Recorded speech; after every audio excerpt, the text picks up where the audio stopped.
de la NASCAR sur AB Moteur. Une grande saison 2009 s'annonce et on commence avec une course qui compte pour l'argent, qui compte pour le spectacle, mais qui ne compte pas pour le championnat. C'est le fameux Budweiser Shootout. Nous sommes à Daytona, ce sont les Speedweeks. Et attention, dans quelques instants, le gagnant va empocher une grosse somme, près d'1 million de dollars. Il y a 1,3 million de gains à récupérer en cette période de crise. Mon cher Pat, on peut se poser des questions, mais on se les posera tout au long de l'année. Pour l'instant, voici le nouveau format de cette course sprint. Oui, bienvenue à tous pour cette saison 2009. 2 segments, 25 tours puis 50 tours après 10 minutes de pause. Il y a 28 pilotes dans le champ. C'est le record, toute catégorie. Le record précédent, c'est l'année dernière, 23. Mais les règles ont changé. Maintenant, il y a 4 constructeurs, Toyota, Ford, Dodge et Chevrolet. Les 6 meilleures équipes de l'année dernière de chaque constructeur sont là. Ça fait donc 4 x 6, 24, plus un invité supplémentaire par constructeur. Et oui, on regardera quels sont-ils dans quelques instants. Oui, l'invité qui est soit la meilleure des équipes hormis le top 6 ou alors un ancien champion.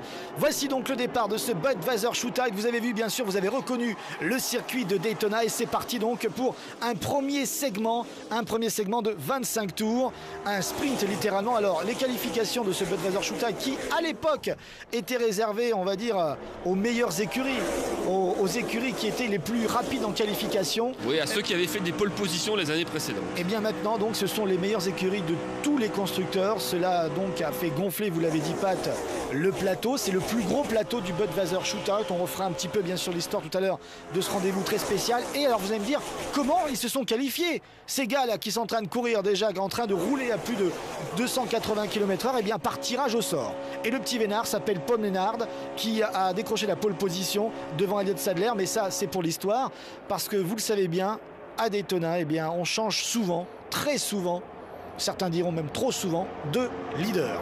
Oui, et puis ça n'a pas tellement d'importance cette grille de départ. Il faut être bien placé, certes, comme dirait la palisse, il vaut mieux partir devant que derrière, mais franchement, ça n'a pas une importance primordiale. Pour l'instant, ce sont les 25 tours, un galop d'essai. Et Tony Stewart est là avec sa nouvelle voiture, sa nouvelle écurie, il est maintenant propriétaire et son nouveau numéro, le numéro 14. Il va falloir s'habituer à quelques nouvelles voitures, quelques nouvelles équipes. On fera ça évidemment dans le détail dimanche en direct. Ce sera pour le grand show de la NASCAR, le Daytona 500, aux alentours de 21h15, 21h30 dimanche en direct sur AB Moteur. Alors avec ce nouveau changement de règlement, bien sûr, le spectacle est assuré puisque nous avons les plus grosses équipes de tous les constructeurs. On va bien sûr pas tout vous dévoiler sur la saison 2009. En effet, pas de bien de vous le dire, on va vous laisser, on va dire patienter, on va vous laisser même trépigner jusqu'au Daytona 500 dimanche soir. Donc on va pas tout vous dire. Par contre, on va essayer de vous expliquer ce qui se passe sur cette course et puis de repérer les nouveaux pilotes, les nouvelles couleurs, voire même les nouvelles écuries, parce qu'il y a eu du nouveau entre la fin de saison 2008 et ce début d'année. Bien sûr, il n'y a pas que la crise qui est la conséquence de ces changements, mais il y a aussi évidemment des rapprochements sportifs ou des volontés comme celle de Tony Stewart de piloter pour sa propre écurie. D'ailleurs, c'est la première fois qu'il pilote avec sa voiture, puisque habituellement on l'avait vu à Daytona, que ce soit en Nationwide ou en Winston Cup et ensuite en Nextel Cup avec l'équipe Gibbs Racing. On l'avait vu aussi piloter avec la Kevin Harvick Racing. D'ailleurs, sachez que pour le Daytona 500, il va piloter en Nationwide pour la Hendrick Motorsports. Vous voyez que le retour chez Chevrolet de Tony Stewart est accompagné de bonnes nouvelles. Et l'autre bonne nouvelle, c'est Dale Earnhardt Jr. qui est le tenant du titre. Il avait gagné l'année dernière ce Bud Shootout. Il est maintenant aux avant-postes. Il est bien avec son numéro 88 comme l'année dernière. Nous sommes donc sur ce circuit, sur Super Speedway. Attention au changement de fil. Elliott Sadler avec le numéro 19, la Dodge de l'écurie Petty Motorsports, car c'est le nouveau nom de cette écurie. Attention, accident derrière avec Robbie Gordon. Oui. Et peut-être Matt Kenseth. Il y a Joey Logano, le nouveau venu, David Ragan, je crois, qui est impliqué. Et Scott Speed avec le numéro 82 de la Red Bull. Scott Speed, l'ancien pilote de la Formule 1. Et ici donc vous voyez Joey Logano qui a Tony Stewart. Non, ce n'est plus Tony Stewart avec les mêmes couleurs et le même numéro de la Gibbs Racing. Le voilà, Joey Logano, 18 ans. Ce sera le plus jeune pilote à prendre le départ du Daytona 500 dimanche soir. Jamais un pilote si jeune n'a pris le départ des Daytona 500. S'il le prend et si jamais il gagne, ce serait aussi le plus jeune vainqueur, puisque le plus jeune étant Jeff Gordon. Je crois qu'il avait 24 ans ou ou limite 25 ans, alors que Joey Logano a un peu plus de 18 ans. On revoit ce qui s'est passé là dans ce virage. Petite poussette en effet de Robbie Gordon sur la voiture numéro 6 de David Ragan. Mais David Ragan avait levé le pied, il a dû avoir peur de ce qui se passait devant. Il a levé le pied, Robbie Gordon l'a percuté et Joey Logano en fait passé par là, comme c'est souvent le cas sur ce super speedway. Il a été happé par les réactions en chaîne des voitures qui étaient à ses côtés, qui partaient en vrille. Regardez Joey Logano à l'intérieur. Il arrive, la voiture redescend et pouf, il se fait harponner par Scott Speed. Du coup, 4 voitures impliquées, Speed, Ragan, Robbie Gordon, Logano. Alors on a eu donc un peloton historique avec 28 partants aujourd'hui. Oh, cette image j'adore, toujours aussi impressionnante.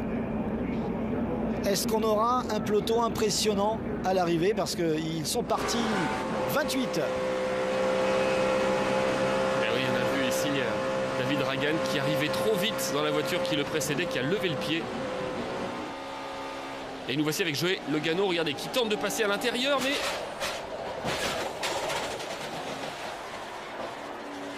il n'a pas pu éviter Scott Speed. Et là on a eu le son en même temps. C'est le premier crash de la saison 2009. Allez, on se retrouve tout de suite au tour 19. C'est reparti, bien sûr, presque en file indienne. En file indienne sur 2 files, évidemment. Carl Edwards est pour l'instant le leader. C'est plus une file indienne alors. Ah ben c'est une double file indienne. Ah oui, vous avez déjà vu un indien avec 2 plumes, et bien là c'est comme s'il y avait 2 files. Voilà, on repart avec 4 voitures de moins. Mais il y a un pat seulement. Oui, on a sauté quelques tours sous drapeau jaune, on est au 19e tour, il en reste donc 6 avant la pause de 10 minutes. Une pause en fait qui correspond à un arrêt au stand. On va pouvoir travailler un petit peu sur les machines. Ah ben c'est un vrai ravitaillement, c'est-à-dire qu'on peut à la fois remettre du carburant, ajuster le châssis et changer les pneumatiques. Tout cela en 10 minutes, à mon avis, ils vont avoir largement le temps, sachant qu'habituellement on reprend un petit peu nos vieilles habitudes et nos temps de comparaison. C'est environ 13 secondes à 14 secondes grand maximum pour faire un ravitaillement complet en NASCAR. On a vu rapidement Egil Mendinger, donc qui est toujours là cette année, qui a été confirmé. On va un petit peu faire le point sur ces écuries Chevrolet, Dodge, Ford et Toyota. On s'aperçoit bien sûr que pour Chevrolet, il y a une grosse présence de la Hendrick Motorsports, mais également une belle présence de la Richard Childress Racing avec Kevin Harvick, évidemment Jeff Burton, mais aussi Casey Mears. Et Clint Bowyer qui prend un nouveau numéro cette année. Clint Bowyer qui prend le numéro 33. On parlera d'ailleurs de ces changements de numéro et de ces fusions, car cette année, évidemment, le maître mot qu'il va falloir apprivoiser, c'est la crise financière qui touche les États-Unis et particulièrement les constructeurs américains.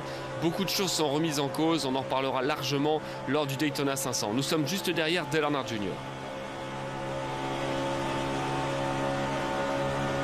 David Reutemann conserve le numéro 00 de la Waltrip Racing.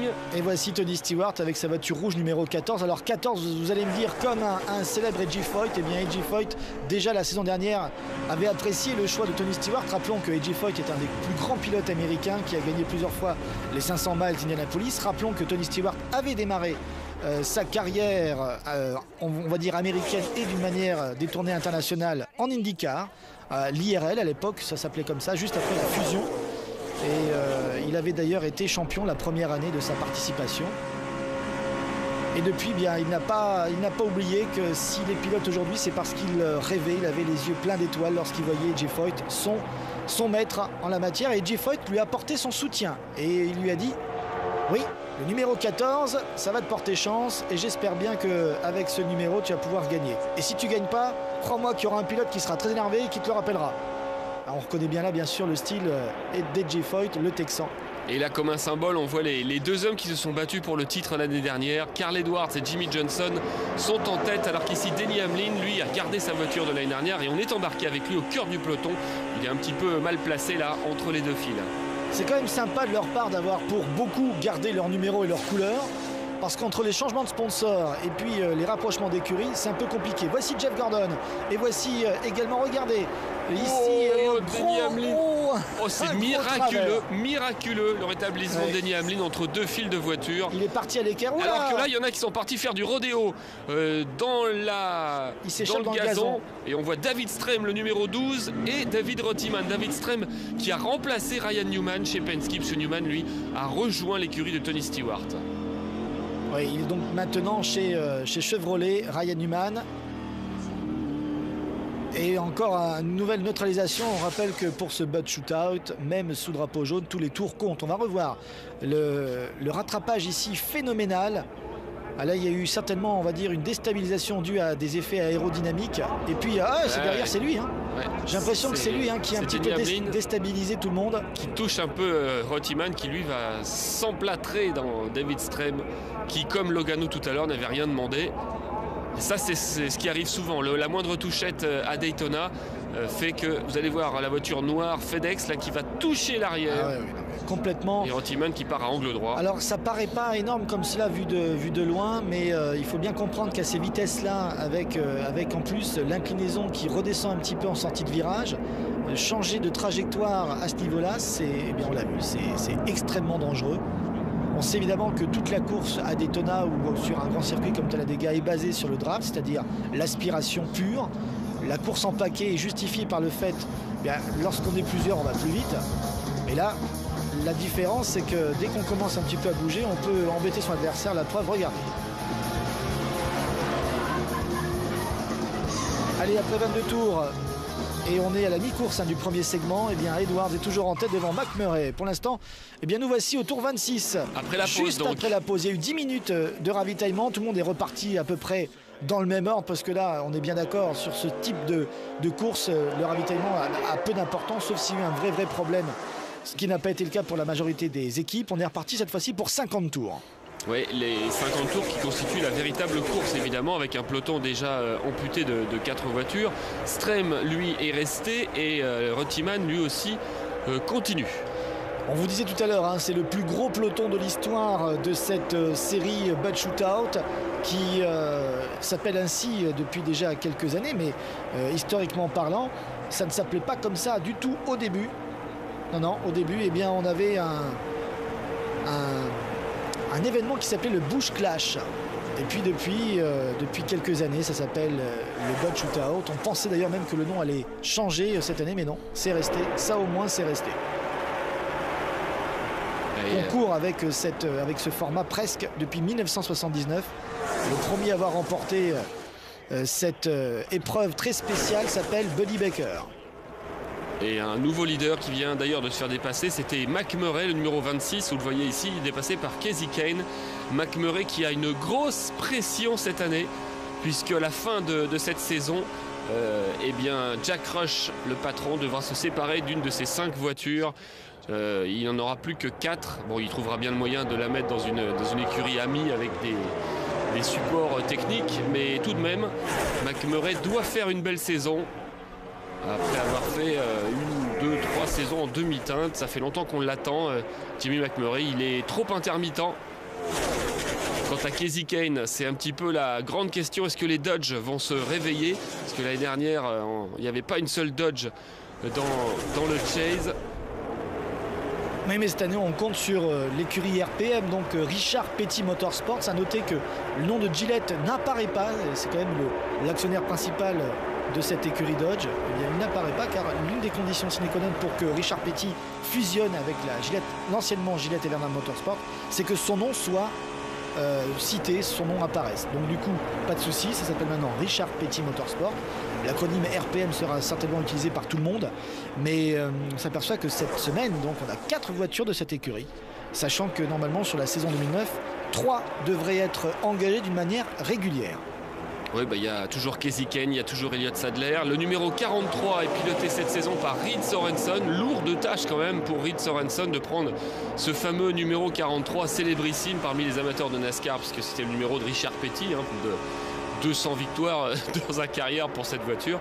200 victoires tout rond, c'est vraiment le record. 200 victoires, alors bien sûr après il y a des petites victoires dans d'autres séries pour Richard Petty, mais officiellement en NASCAR c'est 200. D'ailleurs ça reste un record mondial. Ouais. Et il y aura aussi une 4e voiture qui ne part pas pour la saison complète, qui est le numéro 44, piloté aujourd'hui par AJ Allmendinger. Il y a eu une grosse histoire et un gros malentendu entre Allmendinger et Elliott Sadler en début de saison. On vous racontera tout ça dimanche, puisque normalement c'était Allmendinger qui était le pilote élu pour cette saison. Et en fait, par un subterfuge, Elliott Sadler a récupéré son volant. Ah, j'aime bien que vous faites du teasing comme ça, un véritable teaser. On ne vous dit rien, rendez-vous dimanche en direct sur AB Moteur. D'ailleurs, on ne va pas vous mentir, nous sommes en train d'enregistrer ce résumé pour vous mardi matin, AB Moteur. Et donc forcément, il y a déjà eu, oui, on est pratiquement à 5 h du matin, on s'est réveillé très tôt pour vous en pleine tempête, puisque le vent nous a réveillés. Et on a déjà les résultats, bien sûr, des qualifications, parce que vous connaissez, vous, si vous êtes fan de NASCAR, vous connaissez les modes de qualification du Daytona 500. Ils sont un petit peu compliqués pour ceux qui n'ont pas l'habitude. On a déjà les deux noms de ceux qui partiront en première ligne dimanche prochain. Maintenant, il reste les gars de Turette, Jules, comment dit, les courses jumelles qui portent le nom, bien sûr, d'un sponsor américain. Et ça, ce sera un peu plus tard dans la semaine. Donc, on peut déjà vous dire que le grand absent de ce Bud Shootout, c'est Mark Martin, puisque Mark Martin démarra sur la première ligne. Allez, on ne va pas vous dire si c'est en première ou en deuxième place. On va laisser un petit peu le suspense, mais bon, vous savez déjà qu'il démarra aux avant-postes. Et Mark Martin, donc, n'est pas qualifié dans ce Bud Shootout, parce qu'évidemment, il n'était pas bien classé parmi les meilleures équipes donc de constructeurs. Il n'a jamais été champion, donc il ne peut pas bénéficier d'une invitation d'une wildcard. Et puis surtout, il change d'écurie, puisque cette année, Mark Martin pilotera pour Hendrick Motorsports. L'autre nom qu'il faut citer quand même, Philippe, c'est Martin Truex Junior. Mark Martin et Martin Truex seront en première ligne du Daytona 500. Là aussi, c'est un plus du prestige qu'une première ligne qui servira pour la suite, parce que le Daytona 500 c'est long et les changements de leader sont très souvent notés. Comme aujourd'hui d'ailleurs, vous voyez qu'ils sont 3 à 4 de fond, ça commence à s'énerver un peu, il reste encore 44 tours. Mais sur cet ovale géant de 4 km. Oh, attention, le travers de Jeff Gordon qui peut-être a déséquilibré juste devant lui Greg Biffle qui touche un petit peu tout le monde et qui vient même couper la priorité à Clint Bowyer. Ouais, Greg Biffle, souvent cité d'ailleurs cette année comme un champion potentiel par les spécialistes aux États-Unis. Burton est également touché. Jeff Burton, lui, a gardé son numéro. Mais regardez le sponsor. C'est lourd de conséquences, c'est le sponsor Caterpillar qui a déserté donc l'écurie de Bill Davis, qui du coup a mis la clé sous la porte. Plus de voiture 22 de chez Bill Davis, une voiture qui avait d'ailleurs gagné le Daytona 500 il y a quelques années avec Ward Burton. Voilà, on avait vu que Jeff Gordon avait été déséquilibré un petit peu, il vient toucher à l'arrière gauche Greg Biffle qui du coup part en travers, il vient taper Jimmy Johnson. Et Burton et Mendinger. Voilà, c'est l'empilade. Harvick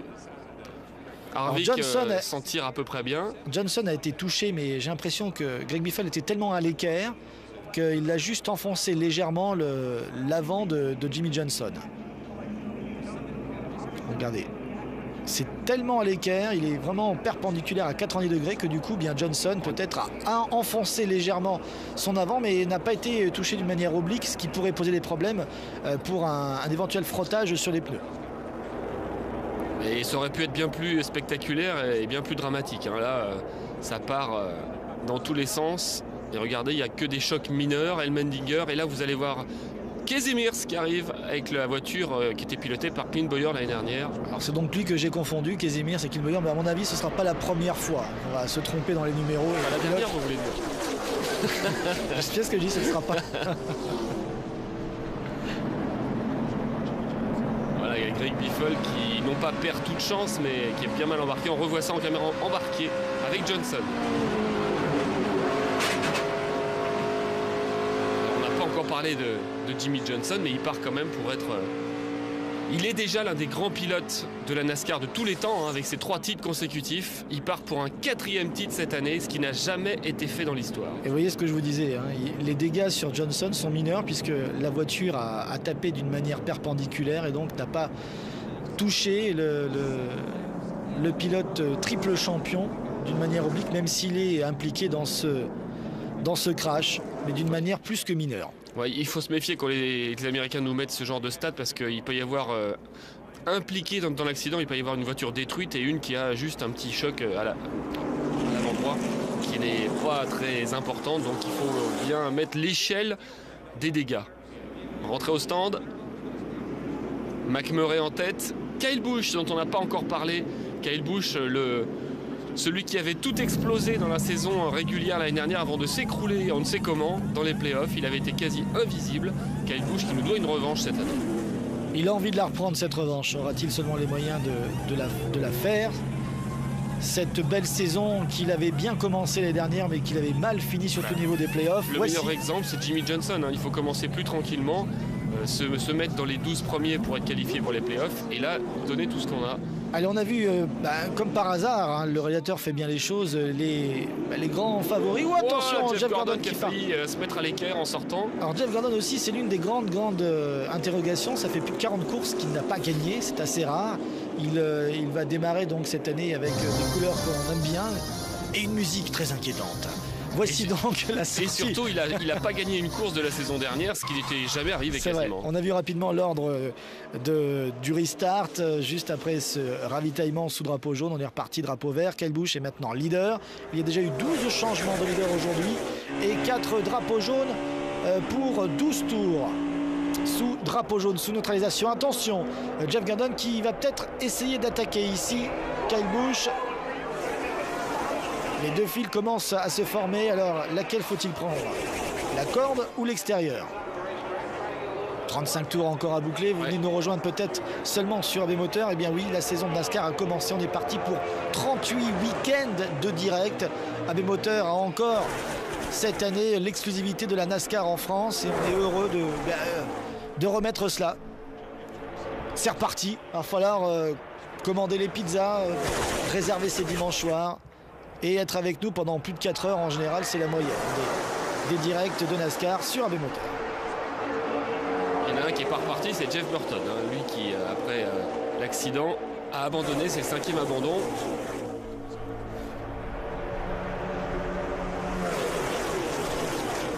Et je crois que Reed Sorensen également a eu un problème moteur et est resté au garage.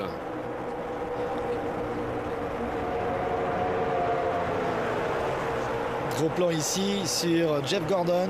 On vous le disait à l'instant, c'est la très très grosse interrogation pour cette année. Alors Gordon pourrait battre des records cette année. Si jamais il prend le départ de toutes les courses, il deviendra l'un des pilotes en activité les plus...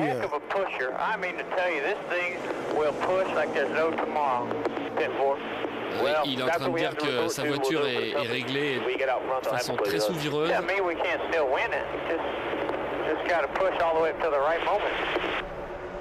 Et il est en train de dire aussi que la seule façon de dépasser avec ces voitures qui glissent, apparemment sa voiture et les autres glissent en sortie de virage, c'est de pousser.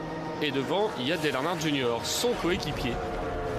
Et il est en train de dire, oui, je pourrais le pousser, mais il faut attendre le bon moment. Et là, à 33 tours de la fin, ce n'est pas encore le bon moment. Non, ce n'est pas le bon moment, c'est encore trop tôt et donc on s'était interrompu. Qui est décollé, qui est largué par ses petits copains. Qu'est-ce qui se passe pour Michael Waltrip? Ah bah il a été frotté le muret. On a pu entendre donc Jeff Gordon, c'est la raison pour laquelle on s'est interrompu dans nos commentaires. Et Jeff Gordon, eh bien, on va essayer de vous expliquer que cette année, il risque de battre des records. On va d'abord revoir ce qui s'est passé avec Michael Waltrip. On reviendra sur Jeff Gordon juste ensuite. Michael Waltrip qui a été peut-être victime d'un problème de pneumatique. Car il a été quand même tapé assez violemment. On est avec lui. Écoutez. Peut-être déséquilibré par un pilote à l'arrière. Plutôt, oui. Une poussette. Peut-être de Jimmy Johnson d'ailleurs. Il faudrait revoir ça en caméra aérienne. On ne le reverra pas, tant pis. On est reparti. Il reste 32 tours à boucler. Dale Earnhardt Jr. est en tête, juste devant Jeff Gordon. La Hendrick Motorsports est en train de faire son effort. Les courses d'équipe payent toujours ici à Daytona. En parlant de Michael Waltrip, on peut rappeler que Michael Waltrip risque de connaître peut-être sa dernière saison en 2009. On en reparlera lors du Daytona 500. On vous expliquera un petit peu tout cela. Il s'est mis la pression lui-même. Michael Waltrip, il a dit que s'il faisait pas mieux que son coéquipier David Rottiman, il se retirerait de lui-même.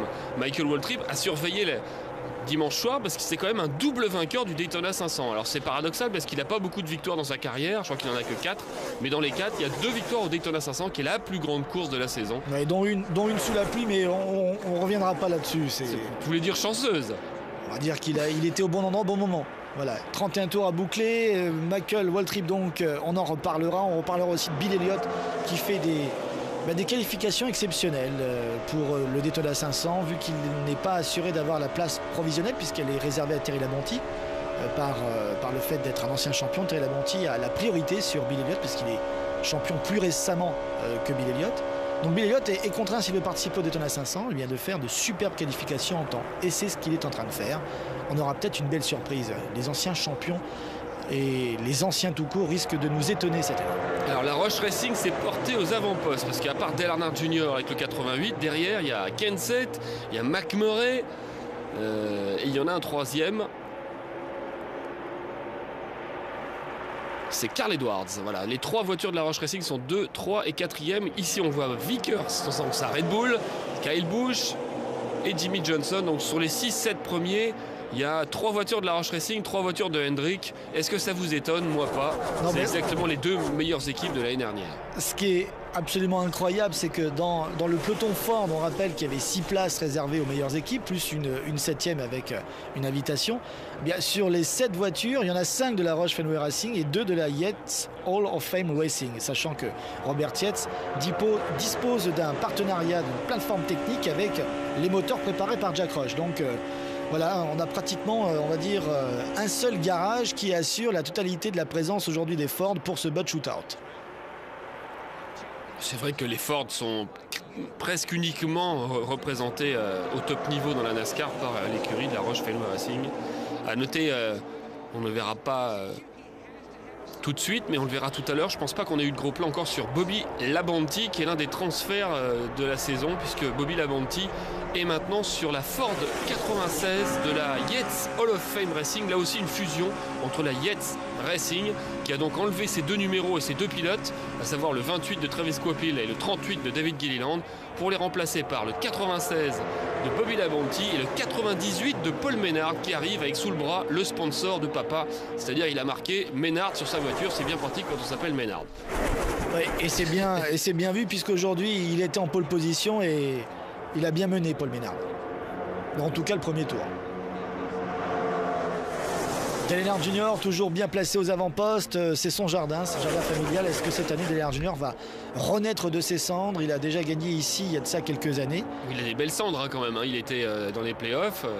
Mais il n'était pas tellement content ces derniers jours. Dale Earnhardt Jr. On aura l'occasion d'en reparler pour le Daytona, encore un teaser.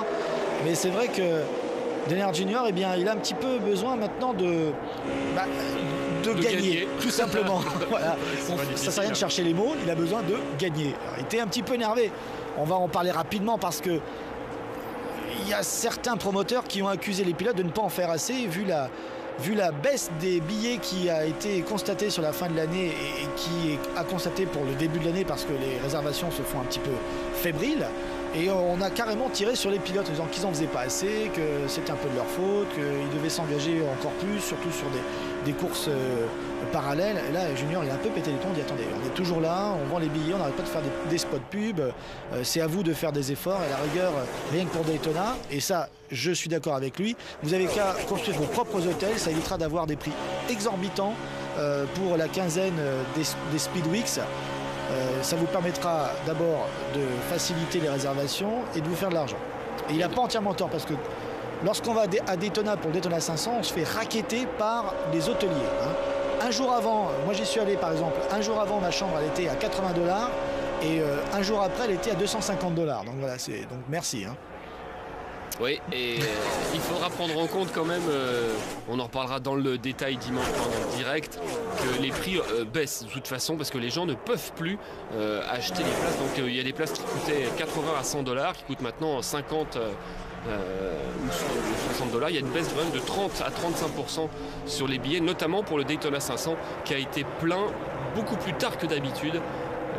Crise financière oblige, elle est omniprésente cette crise, et on en reparlera aussi. Il y a eu beaucoup de licenciements dans l'intersaison dans la NASCAR. Certains parlent de plusieurs centaines, et certainement plusieurs centaines d'ailleurs, mais il pourrait y en avoir eu pour l'instant plus de 1000 dans toutes les écuries confondues. C'est quand même assez énorme. Oui. Ça fait beaucoup de gens qui restent sur le carreau. Et je suis intéressé de voir comment les pilotes cette année vont un petit peu justifier leur salaire mirobolant, sachant que pour certains constructeurs qu'ils représentent, c'est très compliqué. Il y a des gros licenciements, pas seulement dans le monde de la NASCAR, mais également chez les constructeurs Ford, Chevrolet et bien sûr General Motors. 24 tours à boucler comme Jeff Gordon. Alors, les chiffres de Jeff Gordon cette année, il peut rentrer dans l'histoire s'il mène 89 tours. Il atteindrait dans ce cas-là la barre des 20 000 boucles parcourues en tête dans un championnat de la NASCAR. Alors ça, c'est quand même un sacré truc. Et puis, s'il prend le départ cette année de toutes les courses, eh bien, il sera aussi le 6e pilote ayant pris le plus grand nombre de départs en NASCAR Sprint Cup avec 580 départs. Voilà, on n'y est pas encore, mais voilà, en tout cas, les 2 exploits que pourrait récupérer Jeff Gordon, bien sûr, en plus d'un éventuel championnat supplémentaire, parce qu'on aimerait bien qu'il se batte un peu plus avec Jimmie Johnson cette année. Dale Earnhardt Jr. est en tête, lui cherche le doublé. Vous voyez qu'on est à presque 200 miles, on est à 190 miles en vitesse de pointe, c'est-à-dire 305 km/h. Il ne faut pas hésiter à le rappeler, parce que c'est vrai qu'être côte à côte et même se pousser les uns les autres quand on est à 300 à l'heure, il faut quand même être un petit peu fou furieux dans sa tête. Alors même si certains d'entre vous en ont pris l'habitude, il ne faut jamais oublier que c'est quand même un sport de dingue, surtout sur des super speedway. Et là on s'en aperçoit beaucoup mieux dans les caméras embarquées, quand on se pousse, quand on s'intimide à 300 km/h ou 305 ou 310. C'est quand même un truc de malade. Allez, on va vous désigner les rookies pour ce Bud Shootout. Ils sont quand même plusieurs à venir dans cette course, cette épreuve assez spéciale. Évidemment, David Rottiman avec la voiture 00. Paul Menard qui a récupéré, ça c'est la chance des débutants, le tirage au sort pour démarrer en tête, mais pour l'instant il est dans le peloton. À noter aussi la première fois pour AJ Allmendinger qui est là. Et puis pour David Streamy également. J'ai même l'impression, alors ça il faudra que je vérifie, mais que Robbie Gordon participe pour la première fois au Bud Shootout. Ah oui. Oui, parce qu'il n'a jamais fait de pole position. Alors ça me semble bizarre, mais il faudrait que je vérifie. En tout cas, il est annoncé comme tel par nos amis de la NASCAR.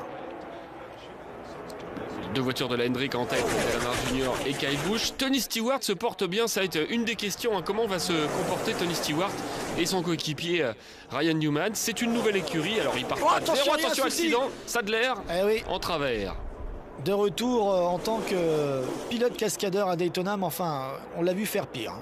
Un petit tour dans le gazon. Que s'est-il passé? On a vu la voiture quasiment rebondir, s'élever à quelques centimètres du sol. Il faut dire qu'ici, avec les vitesses atteintes, on sait qu'à près de 300 km/h, si jamais la voiture a tendance un petit peu à se lever à l'avant, l'air s'engouffre en dessous et on a un véritable effet d'aéroplaning, si je peux me permettre cette expression. Alors, que s'est-il passé avec Sadler? Il a été poussé. De David Strem, un peu trop musclé. Et puis un autre contact, juste derrière, il a remis une couche. Sadler qui était pas loin d'être viré quand même de la Richard Petty Motorsports. Il n'y a pas eu de problème pour le nom avec l'écurie Gillette Evernham qui a bien accepté, alors qu'on va revoir la poussette trop musclée. Complètement déstabilisé. Ils ont bien accepté que la condition émise par Richard Petty, que le nom Petty figure dans le nom de l'écurie. Ils ont dit bon, bah, écoutez, autant l'appeler Richard Petty Motorsports, comme ça nous servira aussi au niveau du marketing. C'est vrai que le Richard Petty, ça sonne mieux que Gillette Evernham, mine de rien, même si notre ami Gillette est bien impliqué dans le sport, notamment dans le club de foot de Liverpool. Oui, mais ce nom-là, ce serait à la longue un nom un peu rasoir, je trouve. Voilà. On voit que la saison a repris. Alors, David Rottiman était l'autre voiture impliquée dans cet accident. Elliott Sadler, lui, va rentrer au garage définitivement pour aujourd'hui.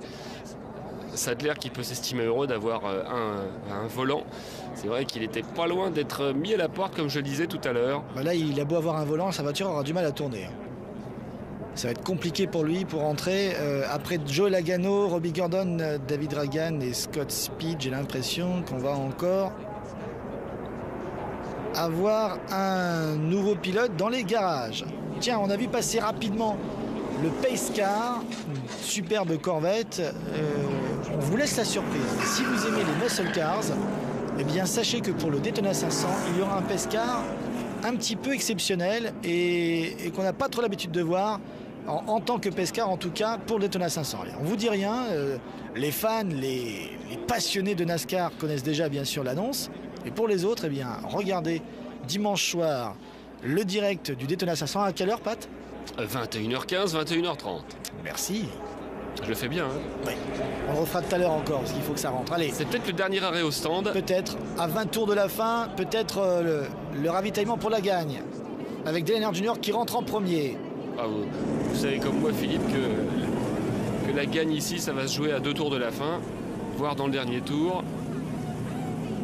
Et jusque-là, c'est une course à élimination. Là, les éliminés se nomment Logano, Gordon, Robbie Gordon, David Dragan, Scott Speed, Jeff Burton, Reed Sorensen, Michael Waltrip, Elliott Sadler. Allez, David c'est reparti. Elle est quand même pas mal, la voiture de Tony Stewart. Hein. Le 14, c'était un sacré numéro. Et puis la voiture rouge, ça manquait un peu. C'est vrai qu'il y a de moins en moins de voitures rouges. Il est reparti, Jeff Gordon. Attention, oh, il est touché par Tony Stewart, justement. Oh là, qui lui a carrément mis un coup de pied aux fesses. Loin déjà. Voilà. 8 places gagnées pour Carl Edwards. Il a peut-être changé que 2 pneus. Hein. Oui, sûrement même. C'est bien vu. Kyle Busch repartira deuxième. Gordon, lui, gagnera 3 places, mais aurait été un petit peu percuté par Stewart. On verra si dans les prochains tours, cette touchette aura une incidence sur le comportement de sa voiture. Et Johnson est là quand il faut. Hein. C'est incroyable. Qui passe dans le gazon. Peut-être dernier ravitaillement de la course. Et regardez, il se faufile, il évite le contact et il repart troisième. Entre Kyle Busch et Johnson, c'était tout juste. Comme c'était tout juste l'année dernière d'ailleurs. Voici donc le top 5 juste après ce ravitaillement. Et on se retrouve au tour 68 pour... eh bien, on espère peut-être ce qu'on appelle le money time, c'est-à-dire les derniers instants. C'est là où tout va se décider. Jimmy McMurray a récupéré la pole position pour quelques temps après ce restart. Est-ce qu'il va la conserver jusqu'à la fin? C'est reparti. McMurray, Johnson, Kyle Busch est juste derrière. 7 tours de la fin, là ça va commencer à être intéressant puisqu'il va falloir commencer à se placer. Tout est tactique ici, hein, parce qu'on vous rappelle, on ne l'a pas encore dit Philippe, mais sur ce speedway de Daytona, les moteurs sont bridés. Sinon on irait beaucoup trop vite et donc tout le monde a à peu près la même vitesse. Les voitures sont nivelées, on ne voit pas vraiment celles qui sont mieux réglées que d'autres. Ça se joue vraiment à l'instinct, ça se joue à la tactique, ça se joue aussi à l'aspiration et ça se joue aussi en travail par équipe. Et on voit que là ça commence à bouger beaucoup plus que tout à l'heure. On n'a plus ces 2 fils bien distinctes. On voit que des voitures qui passent de l'une à l'autre fil, ça va commencer à être très dangereux. On a vu Matt Kenseth faire un petit peu de draft. Et le peloton s'est bien réduit. Hein. Oui, et c'est étonnant parce que là, regardez, on a carrément 3 constructeurs présents dans les 4 premiers. Avec, pour commencer, Ford. Ensuite, on a Chevrolet. Nous avons derrière Ford avec Matt Kenseth. Et Toyota avec Kyle Busch. Oui, ils sont presque tous là, les constructeurs de cette série NASCAR. Et la Dodge de Casey Kane aussi. Les 4 sont représentés dans les 5 premiers. Tout le monde est là aux avant-postes. Oh, attention, un petit wiggle là de la part de Jimmy Johnson qui a très bien rattrapé mais qui aura perdu sa position sur la corde. Et cette petite faute lui coûte déjà 2 places. Mais bon, attention, il est maintenant un petit peu titillé par Casey Kane. Du coup, Johnson est obligé de remonter sur la ligne extérieure. Il essaye de se réintégrer à la file indienne. Voilà, il a compliqué. réussi. McMurray, Kenseth, la Roche Racing, les 2 premiers sont de la Roche Racing. Ensuite Kyle Busch, Casimir, ce n'est pas loin. Boing, le petit bump. Allez, on Jeff essaye Gordon n'est pas loin non plus. Regardez derrière, on essaye de créer une seconde file avec Johnson qui va peut-être avoir l'aide de Jeff Gordon qui revient très fort derrière lui. On a l'impression que cette année c'est beaucoup moins rangé, j'allais dire, que l'année dernière. C'est beaucoup moins organisé que ces voitures hein, qui sont en place depuis 2 ans maintenant sont difficiles à conduire. On a eu la confirmation dans la radio de Jeff Gordon tout à l'heure. Les voitures glissent. Elles semblent beaucoup moins stables. Kevin Harvick est là aussi. Il était reparti à la 15e place. Il est 2e. Alors lui, il a bien profité peut-être un de bon la bonne réglage. file. Oui, puis peut-être aussi un bon ajustement pour que la voiture se comporte encore mieux dans le trafic. Là, il y a un véritable choix à faire. Hein. Soit on fait un réglage pour essayer d'être aux avant-postes parmi les 2 ou 3 premiers. La voiture a un comportement différent que lorsqu'elle est coincée dans le trafic après avoir subi plein d'effets aérodynamiques. Des voitures qui sont devant, derrière ou sur les côtés. Il y a Elmendinger là. J'espère qu'il ne va pas nous faire une cagade hein, parce que Elmendinger est un pilote en plein progrès, mais des fois il a des coups de sang qui peuvent s'apparenter à des coups de folie. La numéro 44, Jane Mendingen, voiture bleu ciel, il est dans le peloton. Gordon et Johnson sont ensemble, c'est pas une mauvaise idée. Oh, attention, ça chasse devant Gordon là qui prend de plus en plus de risques, qui est carrément dans le pare-choc arrière de Jamie McMurray.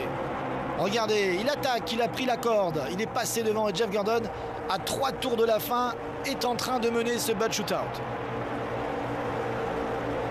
Ils sont en train d'encadrer McMurray. McMurray qui fait une bonne course. Hein. On l'a vu souvent aux avant-postes aujourd'hui. McMurray, ces dernières saisons, a toujours fait attention derrière sa tape. Et le crash de Biffle en queue de peloton. Heureusement, il n'y a pas beaucoup de voitures impliquées. Il est venu bloquer là, ce pauvre Rottiman. David Strem qui est derrière lui complètement bloqué. Ouais. Le numéro 12 de la Penske Racing. C'était un David, mais pas le bon. Et du coup, bien, ça va relancer la course, 7e drapeau jaune, et il se pourrait même qu'on ait peut-être un shootout pour le bad shootout. Dans le shootout, c'est-à-dire 2 tours de sprint supplémentaires. Pour ceux qui n'ont pas l'habitude, on rajoute des tours dans les épreuves parfois quand il y a un accident en fin de course pour pouvoir donner une chance aux pilotes de finir sous drapeau vert. Mais attention, on ne rajoute que 2 tours et qu'une seule fois. Voilà. Si jamais il y a un nouveau carnage dans ces 2 tours supplémentaires, eh bien on finira sous drapeau jaune et comme l'exige le règlement, celui qui est en tête eh bien, sera désigné vainqueur. Mais attention parce que David Strem aujourd'hui me semblait très nerveux. Ça fait 2 fois qu'il est impliqué et même qu'il provoque un accident. C'était le cas tout à l'heure et là il a balancé un petit peu Greg Biffle même si c'était involontaire.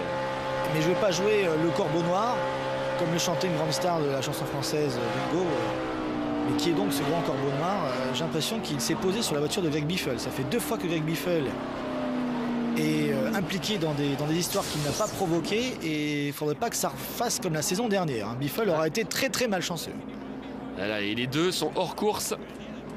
Et on va se retrouver donc à 2 tours de la fin sans Biffle et sans Strem. Il ne reste plus qu'une quinzaine de voitures pour aller chercher un titre de prestige, le dernier galop d'essai avant le Daytona 500 qui sert aussi, Philippe, d'essai, car on ne l'a pas dit encore, mais les essais privés ont été supprimés cette année, toujours pour cause de réduction des coûts et de crise financière. Pas d'essais privés, ou très très peu. Ils sont commandités par la NASCAR parfois pour aller tester des pneumatiques. On a été à Atlanta d'ailleurs il y a quelques jours. Oui, et tout le monde a été content, entre autres Montoya a été content des propositions faites par Goodyear, qui est venu avec plusieurs propositions de pneumatiques en fonction bien sûr des circuits qu'on va visiter et des conditions de piste.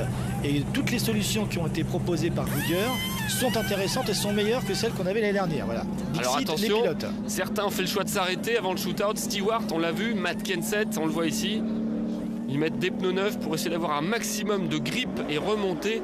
On voit aussi Carl Edwards qui n'avait changé que 2 pneus tout à l'heure. Avec son sponsor ridicule, vous savez, il a une combinaison avec un gros canard dessus, c'est vraiment ridicule, mais enfin bon. Ça fait coin-coin sur un ovale. C'est géométrique tout ça, non? Pardon? Il y a un ange passe. Non, c'est un canard qui passe. Il passe pas très vite d'ailleurs. À propos de canard, on va... Non, alors je ne parle plus de canard. Simplement, on n'aura plus le temps puisque dans quelques instants, on va assister au shootout du bad shootout. Juste quelques indications concernant les qualifications du Daytona 500 qui ont lieu cette semaine. Sachez qu'on a déjà donc la première ligne. Il va y avoir 2 courses de qualification pour assurer donc le reste de la grille. Il y a 4 pilotes hors top 5 qui sont déjà qualifiés parce qu'ils sont extrêmement rapides sur les premiers tests, à savoir Vapil, Bill Elliott, j'en parlais tout à l'heure, Tony Stewart et Terry Labonte qui lui est un ancien champion donc qui sera là au départ.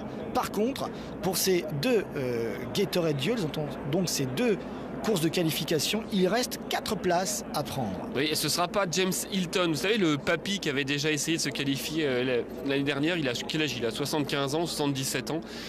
C'est pas très raisonnable tout ça, il avait essayé de se qualifier et là cette année, excusez-moi, il n'a pas pu prendre part aux qualifications parce qu'il n'a pas pu démarrer sa voiture pendant les essais.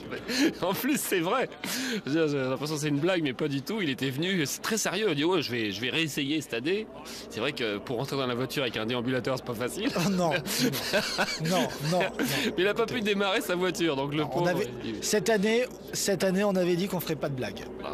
Alors là, ça n'a pas duré longtemps. C'est la crise. Attention Philippe, le shootout pour le premier résultat de la saison avant le Daytona 500. D'ailleurs, cette course sera retransmise sur AB Moteur en amuse-bouche dimanche soir en préambule, en levée de rideau, cocher la case correspondante avant le grand Daytona 500 qui ouvre cette saison 2009 sur AB Moteur. Allez, il reste 2 tours. Dans quelques instants, on va savoir qui va remporter le presque $1 million pour le gagnant sous les yeux de Rick Hendrick, le propriétaire heureux de 4 voitures cette saison. C'est la Dream Team, hein. C'est presque comme les Galactiques du Real Madrid en leur temps, puisqu'il est propriétaire des voitures que pilote Jimmy Johnson, 3 titres consécutifs, Jeff Gordon, 4 titres de champion de NASCAR, et puis Mark Martin qui est un vétéran qu'on aime beaucoup, qui n'a jamais été champion, mais c'est le poulie d'or, il a été plusieurs fois deuxième. Et si c'est Mark Martin qui gagnait le titre, alors ce serait pas énorme ça? Et puis Dale Earnhardt Jr. qui est vraiment le fils de qui vous savez, et qui est un véritable nom dans la NASCAR et qui est une véritable pop star des circuits. Alors ça se fait un peu attendre, hein. On traînaille un peu avec le Pescar, très joli Pescar d'ailleurs, on en parlera également dans le Daytona 500. Oui, mais ce ne sera pas celui-là, et on vous l'a dit tout à l'heure, on ne vous dit pas ce que sera le Pace Car du Daytona 500, c'est une surprise. Ceux qui aiment les muscle cars apprécieront. Allez, 2 tours, le drapeau vert va s'agiter dans un Alors instant. attention, il va falloir être très attentif parce que tout le monde va tout tenter, donc ça va être à mon avis très turbulent. C'est parti pour 2 tours. 2 tours pour aller gagner le Bud Shootout 2009. Mac Murray est en tête, Jeff Gordon à ses côtés, Jimmy Johnson le poursuit, Kevin Harvick est aussi là. Et attention, parce que souvent les positions de deuxième sur une file sont avantageuses, parce qu'on vient profiter du draft et dans le dernier virage on vient sauter le leader, on vient carrément le priver de draft. Attention, ça serait miraculeux qu'il n'y ait pas d'accident quand même. Tout le monde est empilé, Mac Murray a pris 2 longueurs d'avance. Il s'échappe. Oui, mais enfin bon. Il reste un tour et demi. Un tour et demi ici, c'est 6 km, hein, donc vous avez bien le temps. Jimmy Johnson ferme la porte à Kevin Harvick le 29. Allez, boum, Jeff Gordon qui balance Mac Murray en lui disant allez, pousse-toi maintenant, ça suffit. Mais regardez, il y a Denny Hamlin là qui vient s'intercaler, qui vient piquer le draft à Jeff Gordon. Gordon qui... attention, ça touche Kevin Harvick qui a obligé Kyle Busch à faire un grand écart. Heureusement, c'était sur la ligne droite. C'était sur la ligne droite, parce que si c'était un petit peu plus loin, il se prenait le gazon, Kyle Busch. Ah, mais là, c'est encore un miracle hein, qu'il n'y ait pas eu un accident collectif. Quel rétablissement extraordinaire de Kyle Busch. On y reviendra peut-être après. Attention, 3 de front, 4 de front derrière. Oh là là là là, c'est juste pas possible que ça continue comme ça jusqu'à la fin. Mac Murray qui est toujours bien placé, qui protège sa place. Regardez, c'est le dernier tour. Qui pilote plus dans le rétroviseur qu'en regardant ce qui se passe devant, parce qu'il sait que s'il laisse passer quelqu'un, attention, Kevin Harvick à l'extérieur. Harvick à l'extérieur prend la tête. Alors que pour il y a un crash derrière avec Johnson dans le mur. C'est pas possible. Jimmy Johnson qui a été bloqué ici à l'extérieur et Kevin Harvick qui s'enfuit.